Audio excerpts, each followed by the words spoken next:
तो साइड में जरा सब लोग। कल हम लोगों ने क्या पढ़ा था?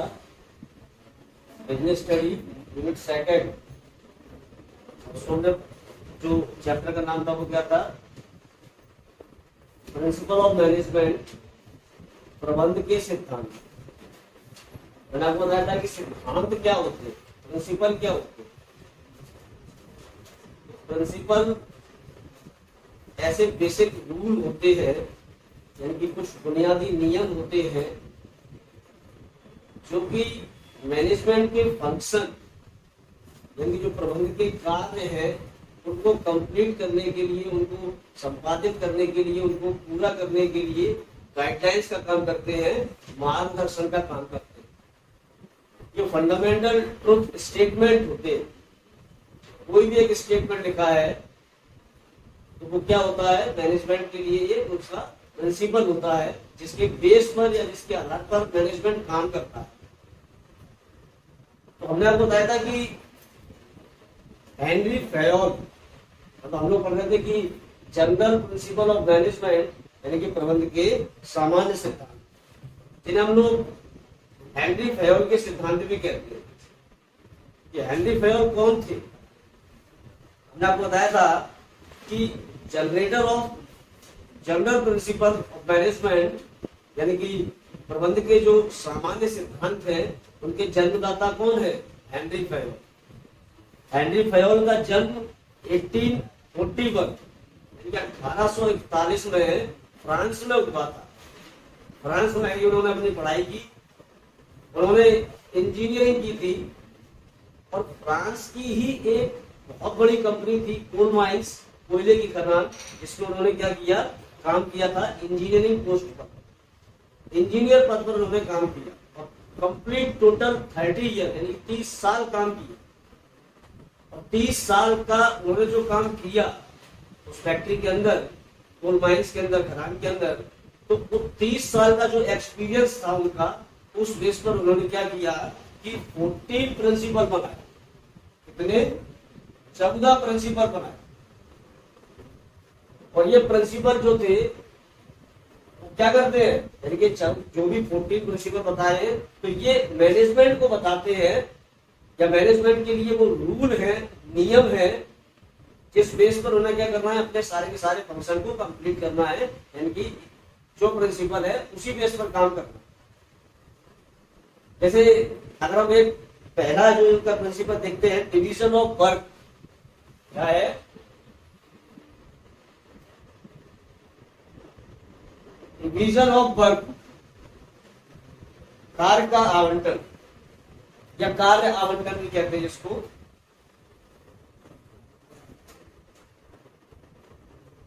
तो ये एक नाम रख दिया उन्होंने प्रिंसिपल का। अब ये कोई अभी कोई स्टेटमेंट नहीं है, कार्य का आवंटन, डिवीजन ऑफ वर्क, इसका नाम रखा है। इसके अंदर हेनरी फेयोल कुछ कहना चाहते हैं, वो हमें बताना है कि हेनरी फेयोल के अनुसार क्या होना चाहिए, यानी कि इस प्रिंसिपल के अनुसार हेनरी फेयोल क्या कहना चाहते हैं। ठीक है ना? इसे हम लोग प्रिंसिपल ऑफ स्पेशलाइजेशन, यानी कि विशिष्टीकरण का सिद्धांत भी कहते हैं। ठीक है ना?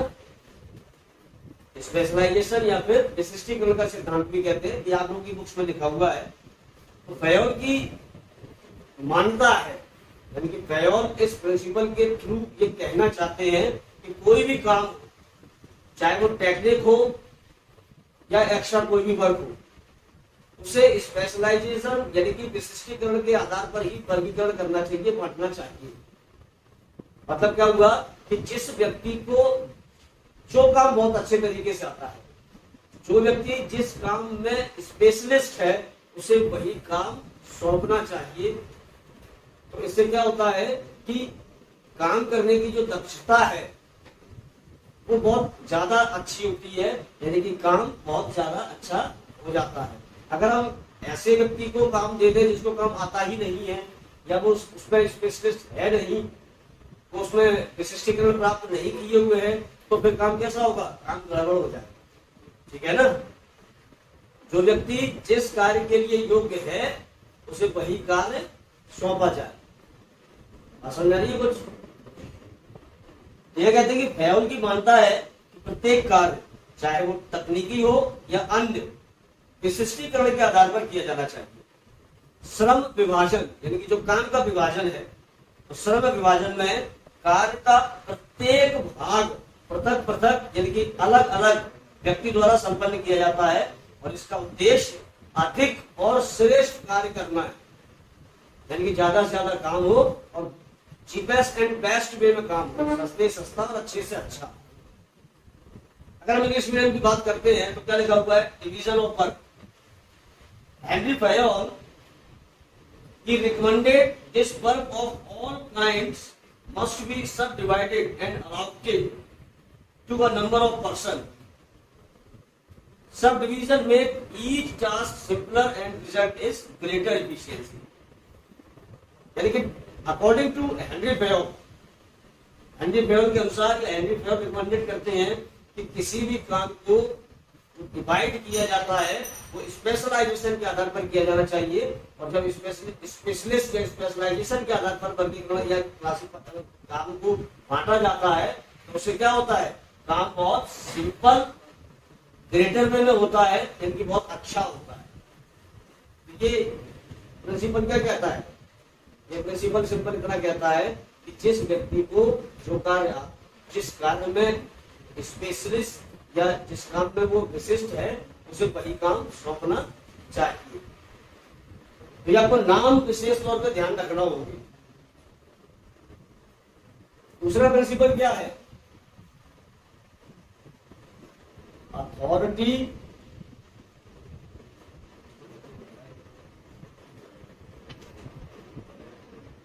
And responsibility.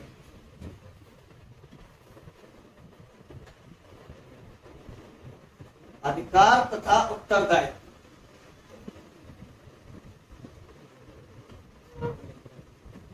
अधिकार तथा,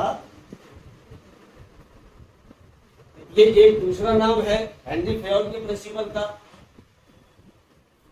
तो हेनरी फैयोल क्या कहते हैं? हेनरी फैयोल के अकॉर्डिंग या हेनरी फैयोल के अनुसार जिस व्यक्ति को अधिकार दिए जाते हैं उसके उत्तरदायित्व तो अपने आप ही उत्पन्न हो जाते हैं। यानी कि जो अथॉरिटी है, अथॉरिटी का मतलब क्या होता है? यहाँ पर अधिकार, राइट्स, आपके पास क्या क्या अधिकार है काम करने के। तो जो भी अधिकार है उसके बाद उसके अधिकार आ जाने से क्या होती है? उसको रिस्पॉन्सिबिलिटी ऑटोमेटिकली आ जाती है। हेनरी फैयोल का कहना है कि जिस व्यक्ति को अगर कोई अधिकार दिया जाए तो उसे उस काम को करने के लिए जो भी डिसीजन लेने हैं या कोई भी रिस्पॉन्सिबिलिटी, ऐसे समझ लेते हैं कि कोई भी किसी भी व्यक्ति को अगर कोई रिस्पॉन्सिबिलिटी दी जाती है कि आपको ये काम करना है, तो वो काम करने के लिए उस पर्सन को उस काम को करने में जितने भी डिसीजन लेने होंगे उन डिसीजन लेने का अधिकार भी उसके पास होना चाहिए। इसलिए मैं एग्जाम्पल लेता हूं कि अगर मान लो एक कंपनी है, इसमें किसी मैनेजर को बोल दिया कि यहाँ पर कल तक आप क्या करना कि इस एरिया में आपको 100 बाई 100 या 100 फुट का एक गड्ढा खोदना है, जो कि करीब 15 फुट चौड़ा होगा और 100 फुट गहरा होगा। ऐसे का आपको गड्ढा खुदवाना है। तो उसको क्या दे दी? एक रिस्पॉन्सिबिलिटी दे दी कि आपको ये काम करना है। तो अब जब अगले दिन वो मैनेजर आया तो उसे गड्ढा तो खुदेगा नहीं, उसे गड्ढे खोदने के लिए क्या चाहिए? लेबर चाहिए, ठीक है, गैती फावड़ा चाहिए, मतलब ये कुछ उसको टूल्स चाहिए, कुछ रिसोर्सेस चाहिए जिसकी सहायता से वो क्या करेगा? गड्ढे को खुदवाएगा। तो सिंपली अभी वो क्या चला गया? ठेकेदार के पास चला गया। अब ठेकेदार से क्या कहता है कि मुझे 10 लेबर दे दो और भी जो सामान चाहिए वो दे दो। तो ठेकेदार कहता है भाई मैं नहीं दूंगा। क्या कहीं पर्ची लिखी है आपके पास? किसी ने आपको अधिकार दिया है कि आप जाकर के मुझसे ये मांग सकते हो और मैं दूंगा आपको? तो ऐसा कुछ भी नहीं करता।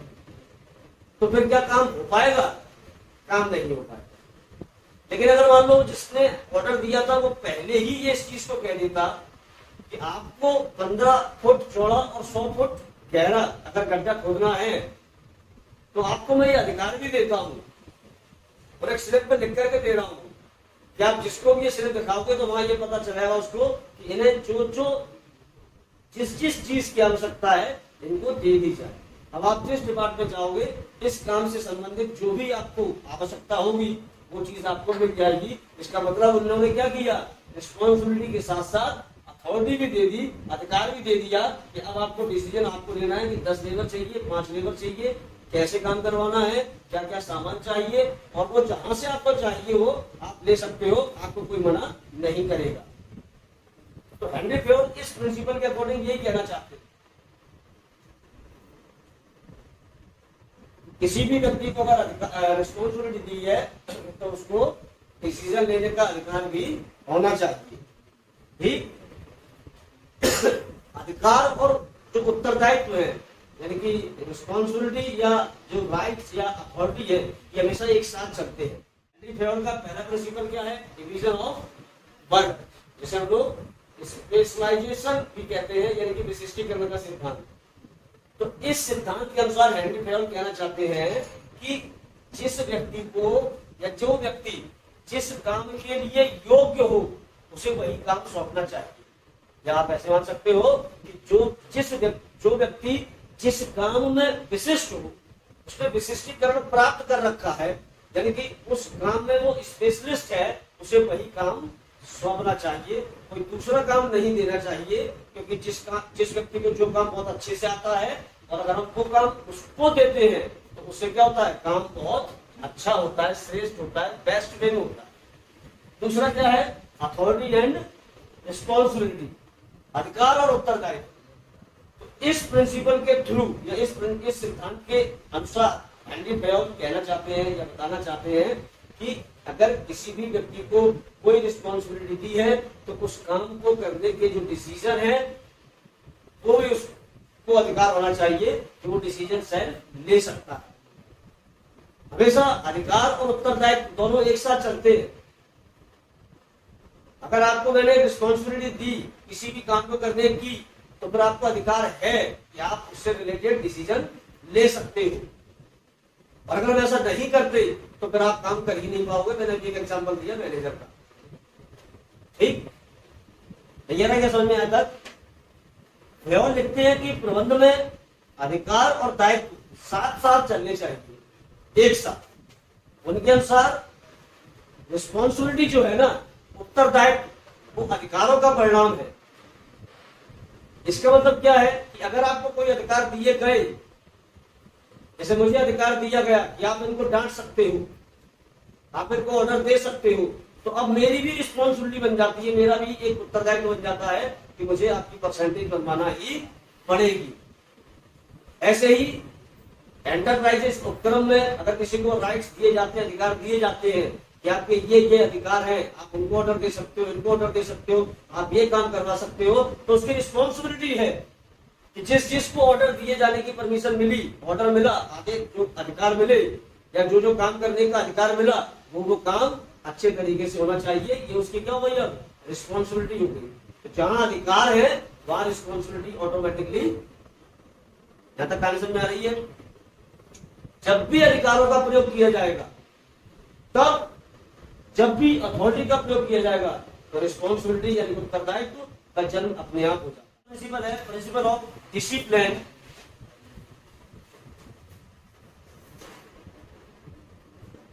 प्रिंसिपल ऑफ डिसिप्लिन यानी कि अनुशासन का सिद्धांत। डिसिप्लिन का मतलब क्या होता है, अनुशासन का मतलब क्या होता है? सबसे पहले एक चीज ध्यान रखना कि जो डिसिप्लिन है, अनुशासन, ये किसी भी ऑर्गेनाइजेशन के लिए की ऑफ सक्सेस यानी कि सफलता की कुंजी है। सफलता की जो चाबी है वो क्या है, डिसिप्लिन। जिस ऑर्गेनाइजेशन में अगर डिसिप्लिन नहीं है, अनुशासन नहीं है, तो वो ऑर्गेनाइजेशन सक्सेस हो ही नहीं सकता। और डिसिप्लिन का मतलब सिंपल होता है कि कोई अगर ऑर्डर दे रहा है आपका सीनियर, तो उस जो ऑर्डर दिया है, आज्ञा दी है, उस आज्ञा का पालन करना। किसी सीनियर का, जो सीनियर है आपके, उनका आदर सम्मान करना। जो सीनियर है उन जूनियरों को भी रिस्पेक्ट देना। सहयोग की भावना होनी चाहिए, ठीक है ना। उसमें क्या है कि जो अच्छे अधिकारी उनके बीच में पारस्परिक समझ होना चाहिए, म्यूचुअल अंडरस्टैंडिंग होना चाहिए। और अगर अनुशासन का पालन नहीं कर रहे हो तो फिर वहां पर पनिशमेंट यानी कि दंड की व्यवस्था भी होना चाहिए। तो हेनरी फेयर क्या कहते हैं, प्रिंसिपल ऑफ डिसिप्लिन के थ्रू, हेनरी फेयर के अनुसार हर ऑर्गेनाइजेशन में, हर एक संस्था में क्या होना चाहिए, डिसिप्लिन यानी कि अनुशासन होना चाहिए। जिस ऑर्गेनाइजेशन में डिसिप्लिन या अनुशासन नहीं होता, वो ऑर्गेनाइजेशन में मैनेजमेंट भी बहुत अच्छे तरीके से नहीं हो पाता। बात समझ में आ रही है। अनुशासन यानी कि जो डिसिप्लिन है, उस संस्था की क्या है, एक ऐसी शक्ति है जो उसकी सफलता का कारण बनती है। डिसिप्लिन, अगर कोई ऑर्गेनाइजेशन सक्सेस हो रहा है तो वहां डिसिप्लिन बहुत ज्यादा रोल यानी कि बहुत ज्यादा अच्छी भूमिका निभाता है। फेयर के अनुसार अनुशासन संस्था और उसके कर्मचारियों के बीच होना चाहिए। प्रिंसिपल यूनिटी ऑफ कमांड और हार्मोनी नॉट डिस्कॉर्ड। अब मैं यहाँ पर लिख रहा हूं, मैं आपको बता रहा हूं, किताब में देख लेना। क्या दिया है 4 number, principal of unity of command यानी आदेश की एकरूपता का सिद्धांत। आदेश की एकरूपता का मतलब क्या होता है कि अगर ऑर्डर मिल रहा है तो किसी एक से ही मिलना चाहिए। अगर 4 लोगों से ऑर्डर मिलेगा, 4 लोगों से आदेश मिलेगा, तो एक टाइम में अगर मुझे 4 लोगों से ऑर्डर मिलेगा तो उस टाइम में मैं 4 में से किसी का काम नहीं कर पाऊंगा। इसका करूंगा या इसका करूंगा, क्योंकि चारों के चारों तो सीनियर है। जिसका काम नहीं करूंगा उसी का मुंह भूल जाना, ठीक है ना। और ये डिसिप्लिन में नहीं होगा फिर। तो आदेश की एकरूपता का सिद्धांत या सौहार्द ना की कला, इस सिद्धांत के अनुसार एक कर्मचारी को यानी एक एम्प्लॉइज को एक ही अधिकारी से ऑर्डर यानी कि आदेश प्राप्त होने चाहिए। अगर एक से ज्यादा अधिकारियों से आदेश प्राप्त हो जाते हैं तो वहां पर क्या होता है कि विवाद या फ्रैक्शन की कंडीशन बन जाती है, क्योंकि मैनेजमेंट के लिए सही नहीं है। ये डेंजर हो सकता है, मैनेजमेंट के लिए खतरा साबित हो सकता है। तो क्या है principle of unity of command, आदेश की एकरूपता का सिद्धांत। यहां क्या कह रहा है, हेनरी फेयर कहते हैं कि इस सिद्धांत के अनुसार एक कर्मचारी को, एक एम्प्लॉय को एक ही अधिकारी से यानी एक ही ऑफिसर से क्या होना चाहिए, ऑर्डर मिलना चाहिए, आदेश मिलना चाहिए। तो क्या रहा है यहाँ पर सिंपल सी कहानी क्या है कि एक एम्प्लॉय को एक ही ऑफिसर से क्या मिलना चाहिए, ऑर्डर मिलना चाहिए, आदेश मिलना चाहिए। एक से ज्यादा जब ऑफिसर या ऑर्डर मिलते हैं तो वहां पर भ्रम की स्थिति पैदा हो जाती है, कंफ्यूजन हो जाता है, किसका काम करना है किसका काम नहीं करना है, और मैनेजमेंट खराब हो जाता है। तो 4 प्रिंसिपल हैं और इन 4 प्रिंसिपल में से कौन से ऐसे प्रिंसिपल है जो आपको समझ में नहीं आए, पूछो जरा।